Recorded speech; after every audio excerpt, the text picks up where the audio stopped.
تەوەری سێمی بەرنامەکەماندا باز لە مەزنی و گەورەیی و ڕێزگرتن لە قورآنی پیرۆز دەکەین تا چەند لەسەر مسلمانان واجبە کە ڕێز لە قورآنی پیرۆز بگرن و ئەگەر خوا نەخواستە سوکایەتیەک بێڕێزیەک بەم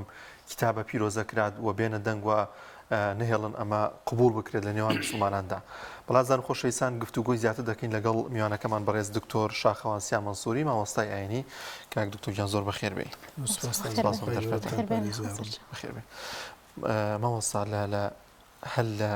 ئەوەی کە ئەم کتابە پیرۆزە شیفایە بۆ مسلمانان و لەگەڵیشیدا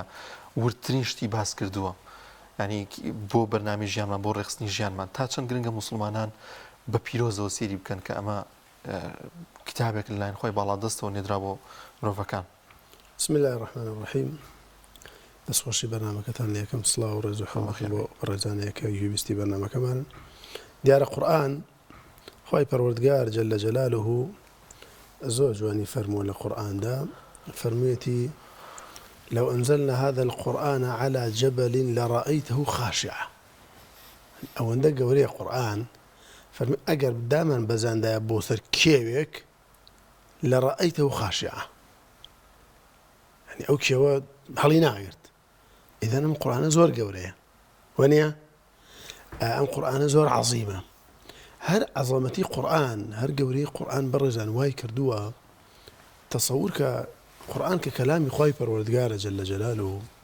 خوای پەروەردگار بە فریشتەیە کە ئەینێرێ بۆ پێغەمبەر کە ناوی جبرائیلە. جبرائیل ئەکاتە باشترین فریشتە لای خوا، ئەگاتە ڕوحی پێغەمبەر صلی الله عليه وآله وسلم. ڕوحی پێغەمبەر، نەفسی پێغەمبەر ئەبێتە باشترین مەخلوقی خوای پەروەردگار بۆی قورئانەوە.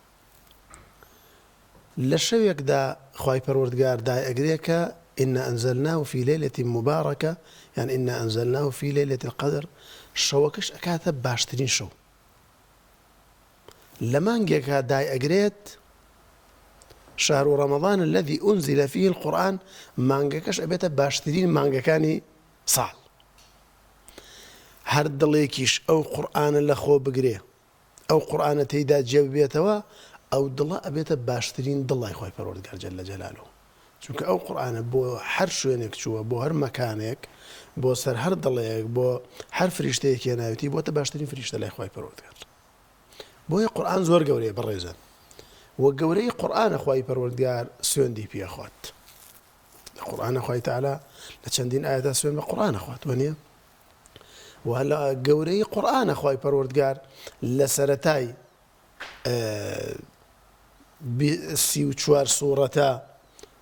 ناوی قورئانێنێ. ألف لام ميم ذلك الكتاب حامیم ذلك ناوی قورئانێنێ. هەر لە گەورەی قورئانە خوای پەروەردگار جەل جەلالوه لە 24 جار شوێنی قورئانە کۆتایی سوورەت بە قورئانێنێت، هەر بە ناوی قورئانەکە. بۆیە قورئان زۆر بەڕێزە، قورئان زۆر گەورەیە. من تەسەورم وایە باو باپیرانی ئێمە بەڕێزە زۆر لە گەورەی قورئان حاڵی بوون، زۆر. هەنی تەسەور کە قورئانێک لە گوندێک هابوایە، قورئانێک لە ماڵێک هابوایە، پەڕۆیەکیان تێگرت. بیرتانەوە نییە؟ پەڕۆیەکیان تێگرت لە شوێنێکە دایان ئەنا، هەموو کەس بۆی نەبوو دەستی بۆ بەرێت، هەموو کەس بۆی نەبوو بیکاتەوە. کاکە خەڵک نەیەوێرە سوێن بە قورئان بخوا بە درۆ، ئەوەندە لە قورئانەکە ترسە وایەنە. ئاجا بۆیە ینی کەسێکی ناڕەحەت کردای کە قورئانی بێنایەتە ڕەجایەتە تەواو. ئەمە گەورەی قورئانە بەڕاستی. بۆیە قورئان زۆر گەورەیە. خوای پەروەردگار جەل جەلالوه ناردوویەتی وەکو کەرتەلۆکێک بۆ مرۆڤایەتی. ینی لە قورئانی پیرۆزدا هیچ بابەتێک نابینی کە باس نەکرابێ. ئیمامی عومەر ڕەزا و ڕەحمەتی خوای لێ بێ کاتێکە فەرمووی ئەگەر قامچی ئەسپەکەم لێون بێ لە قورئان نایدۆزمەوە لەکوێیە. یعنی قورئان بابەتێکی زۆر گشتگیرە. تۆ تەسەور کە هەرچی علمی تازە ئەمڕۆ باسێکە تەماشاکەی قورئان ئاماژەی پێکردووە. خەڵکێکی زۆر مسلمان بوون بۆیە. بۆیە قورئان زۆر گەورەیە. ئەو کەسەی قورئان بە گەورە بزانێ گەورە ئەبێنە ناو خەڵکە، ئەو دڵی قورئانی تیابێ، ئەو سنگەی قورئانی تیابێ، خاوەنەکەی گەورە بێ لای خەڵک. تەنانەت بەڕێزان ئەو کەسێک کە حافظ قورئانیشە، ئەو کەسێک کە قورئانی دەبەرە، ئەخلاقی جیاوازە لە ئەخلاقی خەڵک وەنیە؟ ئەو کەسێک کە قورئانی دەبەرە يعني پیغمبری خوا صلی الله عليه وآله وسلم كاتك الشهيد أبون هاولغان فرمان پیغمبری خوا صلی الله عليه وسلم مگر چند بیان خیلی قبریه کوا چون ترتیبیان فرموی او که قرآنی لبرجاره لبیش چون خاونی ریزه بويا او كسيك حافظ قراني او كسيك قراني شي لبر الرئيسي لقران قردوه لا اخوي بردار رزي كتابتيه لم صار راه بردوده ديار ولاتي قطر نشي كردوه قطر دوحه يك لو بريانيك داين دصالي راه بردوده او بوك قبرسانك جايك زور استراتيجيه بو وچندين صال بو قبر انتيانا ناشتبو بريان داك ام قرانا هلدنو ام قرانا هلدنو هر کس او خاونی خوی ببینه شوینه تربینیجن شوینه که بکریتا پروژه که حکومت داینابو طبعا قبرسانه که 6 سالی بسر روشت بو 6 سال شو زانایان فرمان قبرسانه 6 سالی بسر روشت مردوی تازیتیان نیشه اشتوانن بوشتی تر بکاری بیانن شو تا 6 ساله که اینه بید اگر هر بکارینین باشتره بریاری انده که اوی مردوی لیره هیا حالی بعد اوش که خاونيني با تخت ديوان او قبرسانه هل درانه وا الشيخ يوسف قرزاي خو عفوي كاباسيكا تماشا كان عندي لا شيء مردو لو قبرسانه حيشت يقنا شو يعني وكو او رجوا كان ناشتو يعني سبحان الله على دواي كبرسيانا لك سوكاريان كد هم اوانا حافظ قران بون قران انا برب ما شاء الله هم اوانا يعني قران برزان قرآن زور قوري قرآن زور عظيمة بويا براستي پیغمبري صلى الله عليه وآله وسلم لا زور جاقاب ايما يوتوكا اگر ايوا خلافك تانهبو اشتيك تانهبو بقرنو بلاي قرآن وكو تعالى فرمي ونيا تنازعتم في شيء فردوه إلى الله والرسول إلى الله يعني قرآن يعني بقرنو بلاي قرآن شبر ريالي شداوة إنسان بي قناعتي بو برياري خواه بيت شو كاتك اخوي بيرودگار بريارك للقران هذا او بريار بو انسانيه قازانجي ديال شو اخوي ما يدرس كردو خوا ازاني قازانجي من شيا خوا ازاني زرري من شيا واني عقل انسان كرت نابينت وكوچون چاوي مشتك نابين لوتي بوني مشتك جوي له مشتك نابي عقل انسانيش مودايك لبشت او موداي وشت نابينه كلا بش موداك وشت نابينه خوي برجع قرآني كي بودا ناوين كأبي في القرآن برون برجع الرجاري خماني بركين بويا قرآن أجر تماشاكي لا يعني عبادتي زور بوردي باس كردوه لا يعني معاملات بعام باسي كردوه شو معاملات أصل تيداويك حلالة ما قد دقيقة بيك حرام بابتي جنگو جهاد بابتي دايكو باوك بابتي دراوسيه بابتي ظلم مستم بابتي تشيروكي رابردوك ظلم كردو خلقانك كخوال نايبردون بويد عندي تاوانوا وبابتي بيغمبران عليهم الصلاة والسلام يعني قرآن او اندق قوريه برزان قرآن او اندق قوريه يعني تنانات بيغمبري خوش صلى الله عليه وآله وسلم نيوستو طبعا نشيتواني ودسكاري بك زاني انا فرمنا بيغمبري خواه بيتواني دسكاري يك آياتي بكردا للقرآن دسكاري وآياتي يك كخوي تعالى فرمي عبس وتولى أن جاءهم الأعمى شكاوا سرزنشتي پیغمبر بو زۆر باشە مامۆستا پێدوانەیەکی لە گەورەیەکانی ئەوەیە کە موسڵمان واتای موسڵمان بە هەموو شێوازی هەمیشە بەردەوام لە خزمەتی قورآنی پیرۆزدا بێت وە بە جوانی لێ تێبگات و لە تێگەشتنەگەشتی وا بکات ئەوەندەی پێی دەکرێت لە کاروباری ڕۆژانەیە بەکاری بێنێت پێم وابێت لەوانێمە ئەو پەڕی ڕێز بێت و ئەو پەری کاریگەری زۆر باشیە بە لە نێو کۆمەڵگادا. طبعا قرآن ڕێزگردن لە قورآن هەرەوەنی ئینسان لەبەری کات وەزانینتان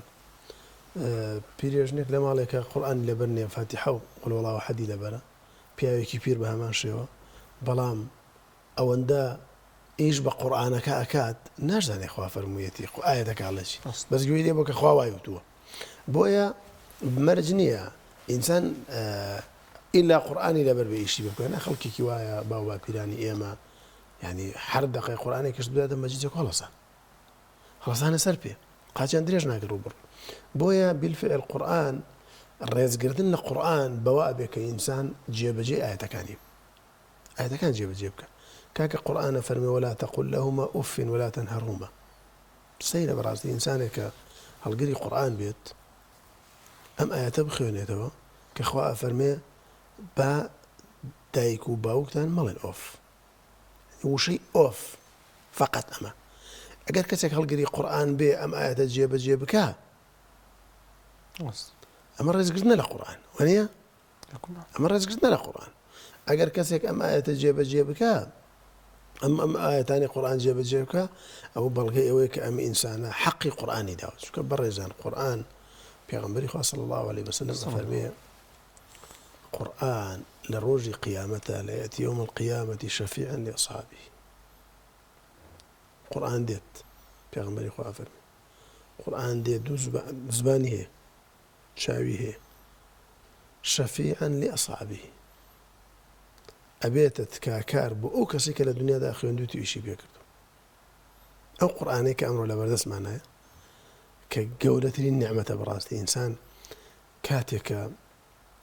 مەشاکیلی دنیا ناڕەحەتی دنیا ڕووی تێکات باوەڕکە بگەڕێتەوە بۆ قورئان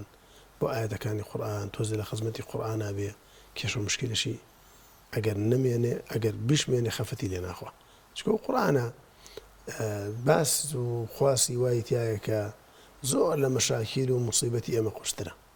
وانە زۆر لە ناڕەحەتی ئێمە قورسترە بۆیە بەڕاستی ڕێزگرتن لە قورئان بە جێبەجێکردنی ئاەتەکانێتی بە جێبەجێکردنی فەرمایشتەکانی خوایە لە ناو قورئانە خۆ ئەگەر ئینسانێک ڕێز لە قورئان نەگرێ و گاڵتەی پێ بکە خوا پەنامان بە ئەو زۆر خەتەرە بەڕاستی ئینسان وەکوو قازی عیاضە فەرمێ ڕەزا و ڕەحمەتی خوای لێبێ ئەگەر ئینسان گاڵتە بە ئاەتێک لە ئاەتەکانی قورئان بکات گاڵتە بە حرفێک لە حرفەکانی قورئان بکات پێی کافرە بێ لە دینە چێتە دەرەوە ئەوەندە گەورەیە کاکە یعنی گاڵتەکردن بە قورئان یەکسانە بە دەرچوون لە دین یەکسانە بۆیە زۆر خەتەرە ئینسان ئاگای لێ نەبێت بە نەزانینەوە بەگاڵتە كنا نخوض ونلعب قورئان باسێکە باسی ئەوانەی سەردەمی پێغەمبەر یعنی ئینسان بەگاڵتەیشەوە قورئان بەداخەوە بێڕەزی بەرامبەر قورئان بکە ئینسانی ساحیر بۆ کافرە ئینسانی ساحیرێکێک لەو شتانەی کە شەیتان داوای لێکە بێڕەزیکردنە بە قورئان ئەبێ قورئان پەڕەکانی قورئان بدڕێت دوو لە ڕووی جەنابەتان بیکاتە ناو نەعلەکەیەوە ئینسان کابێ بە ساحیر یانزە ڕێگا هەیە بۆ بوون بە ساحیرێکێک لە ڕێگەکانەوەیە بێڕێزیکردنە بە قورئان هەم ئینسانە کافرە بێ کاکە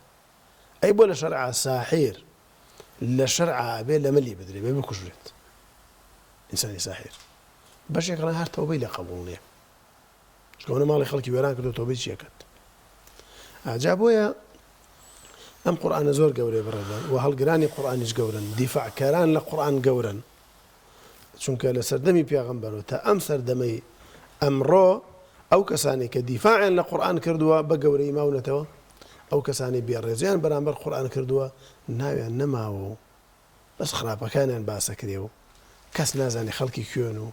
ئێستا ئەو کەسانی بێڕێزیان کردو بە قورئان خەڵک نازانی کێن و چۆنن بەس کەسێکە دیفاع لە قورئانەکە ئەوە بەڕاستی هەم لە دنیای گەورا بێ و هەم لە قیامەتیشا گەورا بێت قورئان هەندە گەورەیە بەبێت دەستنوێژ ناتوانانی دەستی پێوە بدەیت ئێوە نییە عەفوان سالم لەولا بینین کە بجۆرێک لە جۆرەکان بێڕێزیکرێ بەرامبەرم قورئانە ئەسووتێنرێ فڕێدرێ یاخود ئەدڕێنرێ ئەمە پێویستە ئێمە مسلمان چۆن ئامەڵ لەگەڵم حاڵتانەیە بکەین و چۆن دیفاعی لێ بکەین دەست خۆش بێخە وەڵی جا ئەم حاڵەتە بەداخەوە حاڵەتێکی ینی حەزینە خەمبار ئینسانی مسلمان کاتێک کە قورئان نەبینێت خەڵکێک ئەی دڕێ و ئەی سووتێنێ و بەڵام ئەبێ ئەوەش بزانین کە سیراعی نێوان حەق و باڵتیل تا ڕۆژی قیامەت بەردەوامە و ئەو کەسێک کە ئەو کارە ئەکات بەشێکیان بۆ ناو دەرکردنی خۆیانە بۆی ناوی پێ دەرکن بەشێکیان لە حەقدانە بەرامبەر ئیسلام کاکە ئەبینن ئەمەندە مسلمان زیاد دەکات لە وڵاتانە هەروە کەنیسەیەوە کردرێ ئەکرێتە مزگەوت وانە یعنی هەروە قورئانە بڵاوی پێکرێ ینی باوەڕکەن من لەم ڕۆژانی ڕابردوودا لەگەڵ مفتیەکێک لە ویلایەتەکانی ڕووسیا قسەم کرد ئەو 7,000 قورئانمان تەوزیع کردۆ بەلادیەکانە کە دۆستمە 7,000 قورآن کاکە ئەمە کە خەڵکێکی مولحیدەی بینەشێتە بێ 7,000 قورآن بێنە پێش داوای خۆت تەوزیعکەن بەلادیەکانە بۆیە خەڵکانێکیش ئەوان حەقدیانە بەرامبەر قورآن بەرامبەر دینی خی پەروەردگار جەلە جەلالوهو لە لایەکی ترەوە بەڵگەی ئەوەیە کە ئەم قورآنە خەڵکێک لێ ئەترسێ بۆیە ئەیسووتێنێت وایە لێ ئەترسێ بۆ کەسێک نابینین کتێبێکی زەردەشتی بسووتێنێت وایە بۆ کەسێک نابینن کتێبێکی شتێکی تر بسووتێنێ لەگەڵەوە هەر کەسێک ئەو کارانە بکە کارێکی خراپە یعنی تۆ ڕۆژێ لە ڕۆژە مسلمانێکی ڕاستەقینەوە بینی و تەورات بسووتێنێ مسلمانێکی ڕاستەقینەوە بینی و ئینجیل بسووتێنێ ئێمە چۆن باوەڕمان بە پێغەمبەری خۆمانە باوەڕمان بە پێغەمبەرانە باوەڕمان بە یەکێک لە پێغەمبەران نەبێ لە دین دەرەچین چۆن ڕێز لە قورئانەکە نەبێ ڕێز لە تەورات و ئینجیل بگرین بەڵێ دەستکاری کرا بەڵام ناسانین ئایا کامیان لەبردوو کامیان ماوەتەوە نییە ناچێت کۆمەڵە دقیتیا بێ کە دقی خی پەروەردگار بن جەلە جەلالوهو بۆیە مسلمان نابێ بێڕێزی بەرامبەر تەورات و ئینجیلیش بکە وانە بۆیە من پێم وایە ئەم بێڕێزیکردنی ئەمڕۆکە بەداخەوە لە هەندێک لە وڵاتان بە حیمای زلهێزان کە ئەو کارە ئەکرێ ئەوە وەکو ئەرزمکردن حەقدیانە بەرامبەر زیادبوون و فراوانبوونی ئیسلام و مسلمانان و گرنگیدانی خەڵک زیاتر بە قورئان و هەروەها ترسیشیانە لە داهاتوو کاکە ئێستا تۆ لە کوردستانی خۆمانە جێگایەکی وەکو سنتەری ڕۆشنبیری نووری حکمە زیاد لە 10,000 تەڵەبەیان هەیە بەس تەڵەبەی قورئانە بەس تەڵەبەی هەڵگرانی قورئانە ئەخرەمە زۆر زۆرە ڕێژەیەکی زۆرەوە نییە ڕێژێکی زۆر زۆرە ساڵانی ڕابردوولان بۆ شازە نەبوو بێت بەو شێوازە نەبووە بۆیە من پێم وایە هەموو ئەم شتانە هۆکارێکن بۆ بە ئاگای هێنانەوەی مسلمان کە ئەی مسلمان دوژمنە زۆرە قورئانێک نەقسەی کردووە قورئانێک نە تەلەفۆنێکی کردووە قورئان هیچ هەر وەرەقەیە دژایەتی ئەکات ڕقی لە وەرەقەیە ڕقی لە مصحەفێکە وانە ئەو وەرەقەی فۆڕەیەکرا بە قورئانەکەوتەوە بۆیە بەڕاستی ئەمە دژایەتیکردنی خودی ئەو وەرەقانە نییە دژایەتیکردنی خودی ئیسلامەکەیە دژایەتیکردنی خودی مسلمانانە ئەهێنوی ناڕەحەتیان کەن بێزاریان کەن وە خۆی تەعالاش بۆ خۆی قورئانە پارێزی بەخوا بەڕێزان ئەمڕۆ کە ڕۆژی پێنجشەمەیە بڕیار بدرێ هەرچی قورئانێ لەسەر ئەم زەویەدا کۆ بکرێتەوە هەر هەمووی بسووتێندرێ ئیلا خۆی تەعالا قورئانێکی هێڵێتەوە إلا خۆی تەعالا قورئان لەسەر ئەژلا نابات تا قیامەت حتى نفخی سۆر بۆی ئەو کاتەش حرفەکانی لا بە مصحەفەکانە بێنێتەوە بۆیە بەڕاستی ئەم قورئانە خۆی تەعالا فەرمووی ئینا نەحن نەزەلنا الذیکرا یەکێک ناوەکانی قورئان ذیکرە ئینا نەحن نەزەلنا الذیکرا وئینا له لحافظون خوای پارێزێت کاکە خاوەنی ئەم قورئانە خوایە جەلە جەلالوهو ئەگەر قورئان بە کەسێک لە ناو ببرایە بە ئەبوو جەهل لە ناوە برا کاکە بە عوتبە لە ناوە برا کاکە بە تەتار و مەغۆل لە ناو ئەبرا وەنییە کە ئەوەندەیان کتێب و قورئان کردە بەحرەوە دیجلە سەوز بوو بەمانە لە ناوە برا وەنییە بۆیە بەڕاستی قورئان خوای پەروەردگار ئەیەڵێتەوە قورئان لە ناو ناچێت وەلەو کەریهە الکافرون دۆڕاش مامۆستا ڕۆژێکیان لە مزگەوتێک ڕۆژی جومعە بوو نوێژ مەکریانەوە وەکو بڵێ پند وەرگرتنی بوو بۆ خودی خۆم کۆمەڵی فەقێ لە ریزی پێشەوە بوون پێشەوەی کە مامۆستاوتە قورئانیان نەخوێن یەکێکیان کێ لە هاوڕەکانی ئێستا لە کتێبخانەکە قورئانێک بێنێ هەموو هاوڕەکانی دیکەی هەستانەوە سەر پێ تاوەکو قورئانەکەی ناو تا دانیشتەوە لەسەر ڕێزە ئاجا مەسم لە مامەڵەکردنی ئەم جۆرە شتانە زۆر کەس هەن بە پاڵکەوتنەوە قورئان نەخوێنە یان شانی دایاوە یان قاچی ڕاکێشاوە یان کۆمەڵێک تەسەڕوف کە ئەمە لەوانەیە بێ ئاگاش بێ لەوەی کە نابێت بەم شێوازە بێت ئاینی پیرۆزی ئیسلامی یاخود چۆن دەبێت ڕێز لە ئەم بابەتە بگرین طبعا ئێمە دوو شتمان هەیە بابەتی جائزبوون بابەتی باشتربوون بەڵێ ئەوە کە جائزە ئەوەی کە چاکترە قورئان فەرمەیە فاتقوا الله ما استطعتم پێی توانای خۆتە ئینسان دینداری بکە کەسێکەیە نەخۆشە ناتوانێت ئیلا بێ بڕاکشانە قورئان بخوێنێ وانە بەڵێ ئیلا بەدانیشتنە قورئان بخوێنێ ئەمە وەکو جائزە و بۆ کەسێکیش کە مەسەلەن لەواتە هیچ عیبێکی نەبێ بەتابەتی ڕەمەزانن خەڵکا بێتاقەتە ئاوا مەسەلەن قورئانەکە بگرێ بیخوێنێ ئەمە وەکو جائزە وەکو جائزە بەڵام بەڕاستی ئەدەب لەگەڵ قورئاندا ئەوەیە کە ئینسان ڕوو بکاتە قیبلە قورئانەکە لە ئەرزادانەنە لە شتێک یا لە کۆشە داینێ لە شتێک داینێت تۆزێ بەرزی کاتەوە وەکو ئەدەبێ بەرامبەر قورئانی پیرۆز جەل جەلاله قورئانی خوای پەروەردگار لە شتێکی شوێنێکی بەرزدان ئەمە چاکترە ئینسانی بڕوادار ئەبێ بەردەوام لە دنیا باشترینەکان هەڵبژێرێ ئەبێ بەردەوام چاکترینەکان هەڵبژێرێ ئەبێ قورئان بۆ هەموو جێگایەک نەبات بۆ لە شریعەتی ئیسلامدا پێغەمبەری خوا صلی الله عليه وسلم باسی کردووە کە ئینسان نابێ قورئان بەرێ بۆ زەوی کافران بۆ ئەو کاتێکە کە بترسی قورئان بێڕەزی پێ بگرێ یا لە جەنگدا چونکە قورئان بەڕێزە بزانی بۆ جێگایەک قورئانەکە بەرێم قورئانە بێڕێزی بەرامبەرەکان حرامە شەرعەن بۆیە بەڕێزان ئەم قورئانە جەل جەلاله خوای پەروەردگار زۆر ڕێزی لێگرتووە خوای تەعالا ڕێزی لەو کەسەش کردووە کە ئەرزم کردن کە ڕێزی لە قورئان کردووە و هەروەها مزگەوتەکانیش لە کۆن و لە نوێدا لە کوردستان بەڵگەی ئەوەن کە خەڵک ڕێزی لە قورئان کردووە تەماشای جێ قورئانەکان کە هەمووی بەرزە لە ئاستی قاچان نییە لە ئاستی سەرایە وایە بەڵگەیەکە زۆر ڕێزیان لە قورئان مامۆستا هەندێکن لە نێو ئۆتۆمبیلە لە نێو داشبووری سیارەیە دای ئەنێ یاخود بینیمانە بۆ جوانکاری لای سیارەکەیە دای ئەنێ یان لە نێو ماڵاندا قورئانێکی هەڵواسیوە لە شوێنێکە بەس بۆ جوانی ئەمانە دروستە ڕێگە پێدراوە قورئان بۆ تەجمیل نهاتووە قورئان بۆ تەطبیق هاتووە ئینسانێ بە سیارەکەی بێڕازێنێتەوە ئینسانێ بە ماڵەکەی هەڵی واسەیە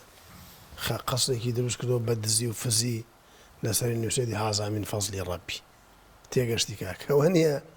یانی ئاەتێکی قورئانی ئەنا کورە کاکە بەڕێزان قورئان نەبۆ جوانکاری هاتووە ئینسان خۆی پێ جوانکە سیارەکەی پێ جوانکە قورئان نەبۆ مردووش هاتووە ئینسان هەر لەسەر قەبران و لە تەعزیە و لەمانێ بەس بە ئەو بیخوێنێ کاکە قورئانە بێت زیندوو ئیشی پێ بکە کاکە قورئانە بێ ئەخلاقی من جوانکە لەگەڵ تۆیە ئەخلاقی من جوانکە لەگەڵ جەنابت قورئان بۆیە ئیتر من لە ماڵا قورئانێکی یەکمەتریم هەڵداوەت و دامناوە و هەڵم واسیوە و بەڵام دراوسێکم گیری خواردەوە بەدەست خۆم و مناڵەکەمەوە قورئانم بۆ چی لە ماڵە کاکە قورئان بۆ ئیش پێکردنە بۆ کار پێکردنە بۆ گۆڕینی تەبیعەتی خراپە بۆ گۆڕینی مامەڵەی خراپە إنما بعثت لأتمم مكارم الأخلاق أو قرآن لقل شرحي بيغمبرا هو كان بويك أخلاق جوانا كان زياد كان لكم القادة أخلاق خرابة كان نيل لكم القادة بويا من أموش قالي وبرزانا كم كا قرآني بتشوك شابة كان جاي وايا قرآن ناخذ دريته زوجة زانينا لنا بوردي بنوس مثلا ما كان ناخذ دريته كان ناخذ دريته تشيل يديت شن صالك بو جواني سيارة كالي واسنو باي قرآن نامينه ويانا چەند جار سیارەمان کردەوە داژبڵەکەی قورئانێکی بچووکی تیا بووە کەس نایخوێنێتەوە کاکە قورئان بۆ نییە قورئان بۆ نییە من هەڵی واسم بە تەسبیحێکە لە ناو سیارەکەمە قورئان بۆ نییە من لە مەدخەڵەکەمە هەڵی واسم قورئان بۆ ئەوەیە کە من کاری پێ بکەم با قورئانێک لە ماڵەکەمان نەبێت بەڵام ئەمە ئەمەلی قورئان بێت پێغەمبەری خوا صلی الله عليه وسلم کاتێک کە پرسیارە لە دایکە عایشە کرد